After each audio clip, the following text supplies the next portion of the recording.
তো বন্ধুরা, আমি গতদিন একটা ভিডিও করেছিলাম যে 2002 সালের ভোটার লিস্ট কীভাবে ডাউনলোড করবেন, তো ভোটার লিস্ট কীভাবে পাবেন।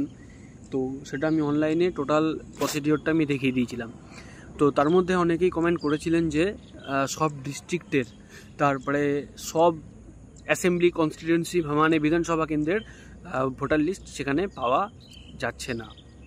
তো আমি সেই ভিডিওতে বারবার বলেছিলাম এটা হতে পারে, ডাউনলোডিংয়ের সমস্যা হতে পারে, ভোটার লিস্ট না পাওয়া যেতে পারে, সমস্ত ডিস্ট্রিক্টের আপডেট না থাকতে পারে।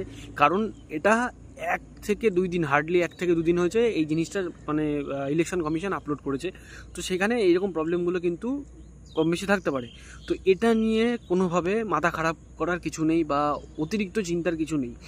এসআইআরে ভোটার লিস্ট লাগবে সেটা আমিও জানি, আপনিও জানেন, কিন্তু ভোটার লিস্ট পাওয়া যাচ্ছে না বলে এইরকম মাথা ব্যথার কিছু নেই, ঠিক আছে।